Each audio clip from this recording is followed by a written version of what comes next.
Gospel of Christ. Si Pastor Reden ay nandito rin at nagpunta po kami doon sa somewhere in Quirino, Mandela, no? Nung Mr. Expo na kinandak din ni Pastor Darin Del Mundo at si Pastor, yung first name po, Pastor? Efren po. Pastor Efren ay parang familiar din sa akin, ano, kasi nagbibiro na ko minsan ng YouTube ay parang nakasandaan ko rin, ano. So, ganoon din mga sisters, ay hindi ko man kayo may isa-isa yung pangalan ninyo. Welcome po kayo sa maliit na class dito sa Davao ng Tuloy-Garaw.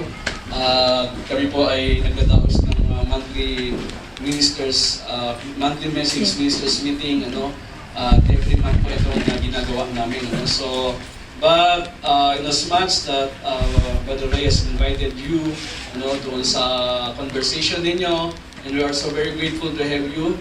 Nandito kayo at welcome po kayo dito. Just feel free and your brothers and sisters. So, sa kaalaman po ng mga kapatid and mga ministers po natin sa message, sila po ay meron ding panukala, ano, na mag-present ng pananaw nila patungkol doon sa Godhead o doon sa pagka-Diyos, mga kapatid, ano. So, alam natin na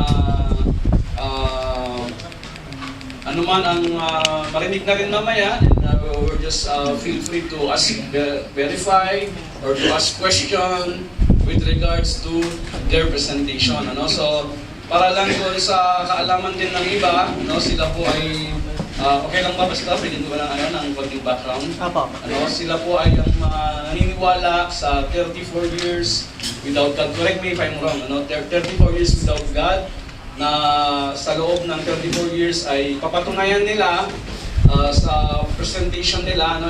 This will not be a debate, pero just a friendly conversation, pero not on that formal presentation ng mga agenda, and that's something has to interrogate, ano. Pero gagawin na rin ito, ano, in a friendly way, na hindi naman lahat tayo may kakapating sa ating Panginoon. So, kung ano lang yung mga bagay na gusto nyo itanong, so we will give si Pastor Efren siguro ng 20 minutes to lay his presentation, and after that, whatever question na meron kayo sa inyong isip or verification that has something to do related with what has presented, then malayo po kayong magtanong, and we will give him time to answer the question, ano. But of course, being your MC, still reserve the right na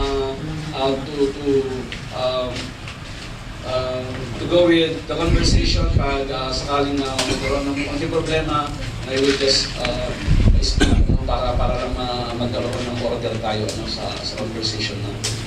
So, minsan ba palakpakan nga ating Panginoon? Pastor Efren. Okay, so we will give time to Pastor Efren for his presentation with regards to Godhead, to be particular on their belief that within the span of 34 years ay wala Diyos na umiral. God bless you, Pastor Efren.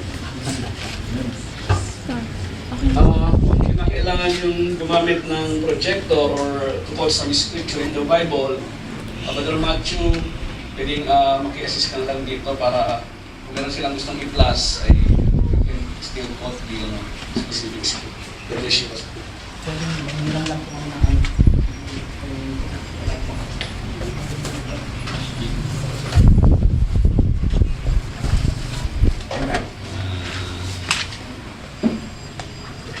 Ito po kami ngayon ng mga kasama ko.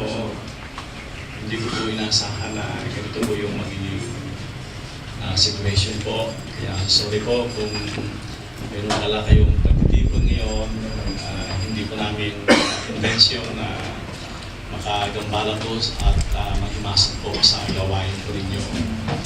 But ako po ay na-invite ni Pastor Reden dahil si Pastor Reden po, siya po isang kasama namin pastor assigned dito po sa Santiago, at si Pastor Ray po ay sila po ay nagkakaroon ng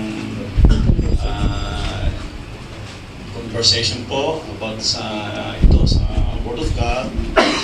Then ako po ay na-invite ni Pastor Eden. Alam po ninyo, nag-travel po kami from Pangasinan para tugunan lang po itong invitation po sa akin ni Pastor Eden. Alis po kami ng 12 o'clock po ng gabi sa Pangasinan. Then na-stranded po kami dyan sa Santa Fe ng 4 hours. Kaya hanggang sa mga oras na ito, actually, talagang medyo sabihin na natin nakakapagod din po yung biyahe na ganun pala ang biyahe rito. Kaya hindi ko po ina-expect na ganito. Salamat naman po at sabi sa akin ni Brother Pastor Eden, magkaroon tayo ng sharing with Brother Ray. Hindi ko inasahan, marami po pala kayo ngayon. Anyway po, total, nandito na rin lang po kami. At saka nasabi na rin po ni Pastor kung ano po yung aming paniniwala. Nabanggit na rin po yung 34 years no God. Actually, masyado po nagiging controversy po sa marami po yung usapin niya. Kaya nangyayari po tuloy, parang napakarami naming assignment ngayon na nag-invite sa amin at sagutin at ipaabot sa kanila bakit meron po kaming ganong uri ng paniniwala. Napakasimple po ang dahilan kung bakit kami po ay naniniwala sa 34 years no God. Number one, naniniwala po kami na mayroon pong nag-iisang Diyos lamang. Iisa po lamang ang Diyos. Then, ayon din po sa pag-aaral, ang nag-iisang Diyos na ito ay siya po ay nagkatawang tao. 1 Timothy 3:16, great is the mystery of godliness. God was manifest in the flesh. Dakila ang hiwaga ng kadyusan. Ang Diyos ay nahayag sa laman. So, sa amin pong paniniwala, yung pong salitang siya po ay nahayag sa laman, mula sa Diyos na spirit being, siya po ay naging laman. Ang ibig sabihin noon ay naging tao. At sinasagot din po yan ng aklat ng Juan, chapter 1, verse 1. In the beginning was the Word, and the Word was with God, and the Word was God. And 14, and the Word was made into flesh. So, nung pasimula, meron pong Diyos na nagsalita. Ay ang salita na ito ay Diyos. At ang Diyos na nagsalita ay meron po siyang sinalita. At sa aming pong paniniwala, yung salita na ito po yung kanyang panukala. Panukala. Dahil ang Diyos, bago po niya gawin ang isang bagay, ay nauuna muna yung salita. Kaya kung ating pong pag-aaralan yung aklat po ng Genesis, ang lahat ng bagay na nalikha ay nalikha ito at nag-umpisa muna sa kaniyang salita. At syempre, bago niya sasalitain, ay mag-uumpisa muna ito sa panukala. Kaya ang aming pong pahayag dito, ito po yung panukala ng Diyos. Panukala ng Diyos sa kaniyang sarili. Sa aklat po ng Ephesians chapter 1, ganito po ang ating mababasa.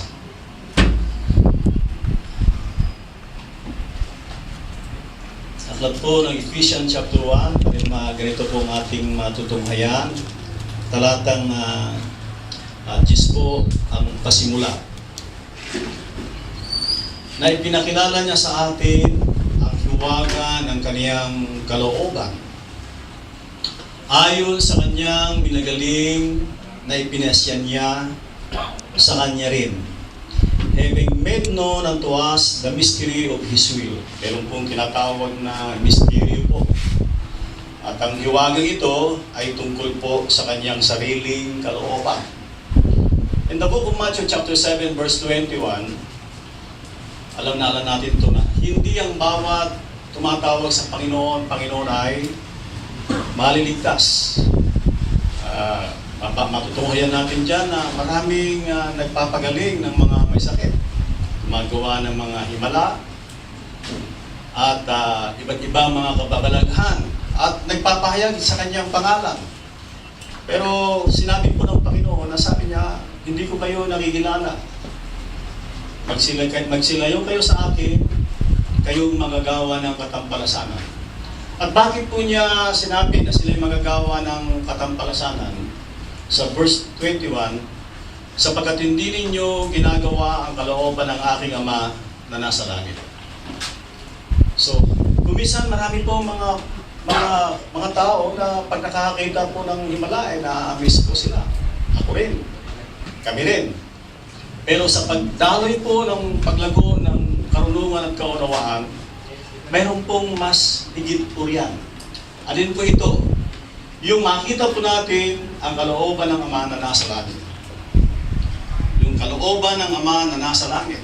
At dito po sa aklat na ito, mayroon pong tinatawag na pagpapahayag ng kaniyang kalooban. That in the dispensation of the fullness of times, He might gather together in one all things in Christ, both which are in heaven and which are on earth, even in Him. So, paano po mangyayari po ito? Kinakailangan pong may pahayag at kinakailangan pong maunawaan ang kanyang kalooban. Verse 9, having made known unto us the mystery of His will, according to His good pleasure, which He had purposed in Himself. Yung hiwaga ng kanyang kalooban na kanyang ipinanukala ay kinakailangan pong mahayag.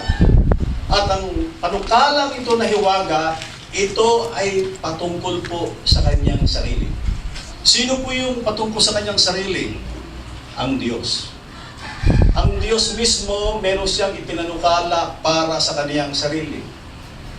Ephesians chapter 3, verse 9, verse 11 to 11.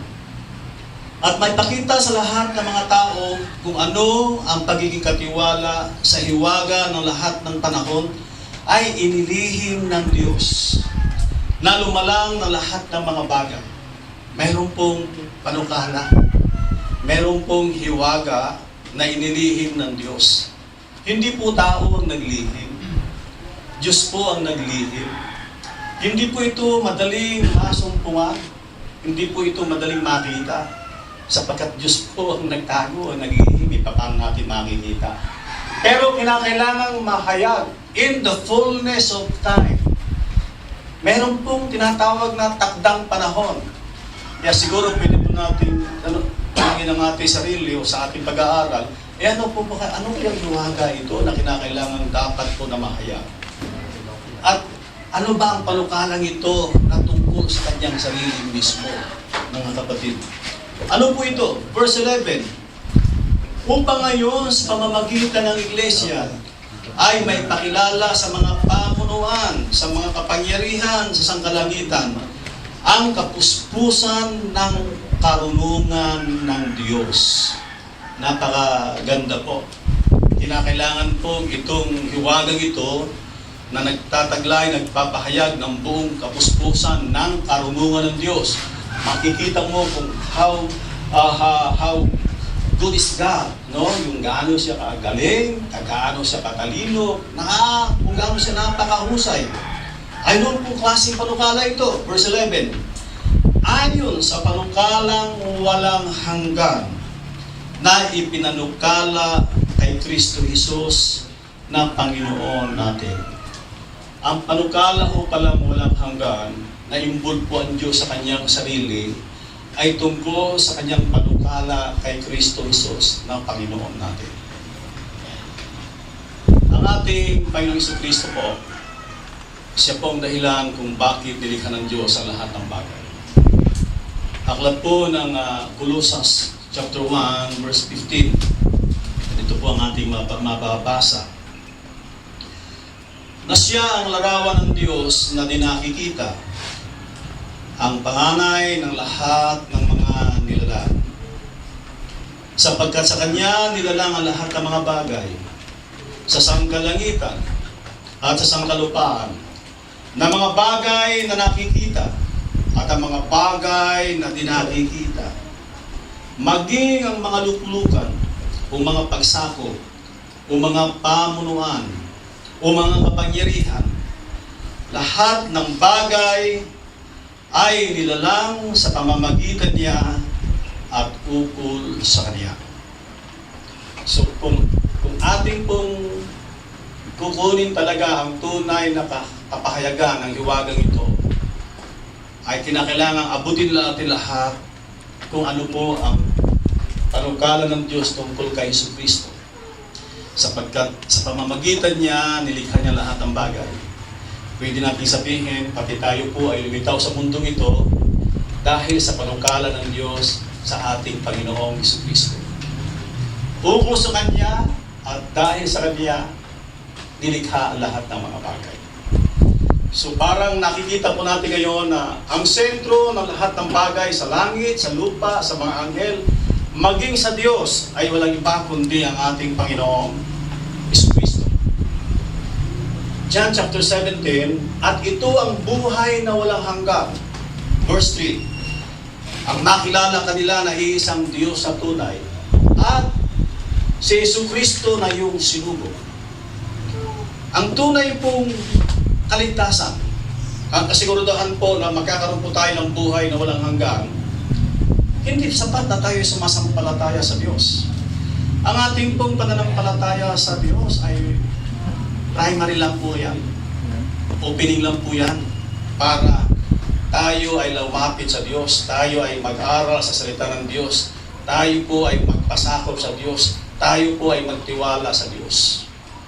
Ngunit ang pangunahing sentro po ng kapanatagan at katiwasayan po ng ating pananampalataya, Colossians chapter 2, verse 2, ay makilala natin ang Diyos, makilala natin ang ating Panginoong Jesucristo. Imposible po nating makikilala ang Diyos kung hindi po natin makikilala po ang ating Panginoong Jesucristo. Kung ang panukalang wala hanggan ay si Jesucristo, at siya pong dahilan kung bakit nilikha ng Diyos sa lahat ng bagay, magpupokus po tayo sa ating Panginoong Jesucristo. Sino ang ating Panginoong Jesucristo?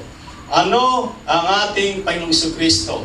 Nagkagulo na po ang relihiyon sa subject matter na yan. Dahil hindi po magkasundo at magkaisa ang lahat. Pero nabasa po natin, in the fullness of time, dapat mahayag po ito. Dapat mahayag po ang alin, ang panukalang ito ng Diyos tungkol sa ating Panginoong Jesucristo, na ang tawag niya rito ay hiwaga. Kinakailangan po ba talaga na ito po ay may ipahayag at maunawaan po ng marami? Paano kung hindi natin alam kung mayroong hiwaga pa o ano, o baka namang ibang hiwaga ang ating nalalaman? Malinaw po, panukala ng Diyos sa kanyang sarili. Aklat po ng Romans chapter 16, ganito po ang ating mababasa. Romans 16 verse 25. At ngayon sa Kanya na makapangyarihan na sa inyo'y makapagpapatibay ayon sa aking ebanghelyo at sa pangangaral ni Jesucristo, ayon sa pahayag ng hiwaga na natago sa katahimikan ng panahong walang hanggan. Mayroon pong hiwaga po na nailihim, na itago po sa panahong walang hanggan. Kaya wala pong nakakaalam. Pero si Pablo po ay nagpahayag po siya, nagsabi po siya, ayon sa ebanghelyo at ayon sa pangangaral ni Jesucristo, sa pahayag sa Kanya tungkol sa hiwagang ito, verse 26, tatapwat na hayag na ngayon sa pamamagitan ng mga kasulatan ng mga propeta, ayon sa ipinag-uutos ng Diyos na walang hanggan, ay ipinakilala sa lahat ng mga bansa upang magsitalima sa pananampalataya. pong pinangyari ng Diyos na pagkakataon na mahayag po ang hiwagang ito. At alam po natin na ito po ay nangyari po kay Apostol Pablo. Kasi Pablo po, meron po siyang sinasabing, aking ebanghelyo. Ay, sorry. Dito na additional part. Okay. Ayon po sa ipinahayag ng Diyos kay Apostol Pablo, mga kapatid. At yun po ngayon ang ipinapahayag po ni Apostol Pablo. At ito ay sinasanguyo na naman po ng marami pong pahayag sa banal na kasulatan. Paano po nangyari ang biyayang ito, ng panukalang ito? Sa aklat po ng 1 John chapter 3 verse 16. Ganito po ang ating mababasa po, mga kapatid. At dito'y nakikilala natin ang pag-ibig, sapagkat Kanyang ibinigay ang Kanyang buhay dahil sa atin. Mararapat natin ibigay ang ating buhay dahil sa kapatid.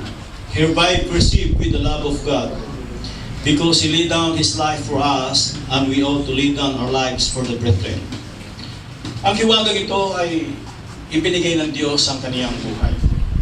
He laid down His life for us. Yun po ang pag-ibig ng Diyos. John 3:16, for God so loved the world that He gave His only begotten Son, upang ang sino man sa Kanya ay sumampalataya ay huwag mapahama, kundi magkaroon ng buhay na walang hanggan. Ang umibig po sa sanglibutan ay ang Diyos.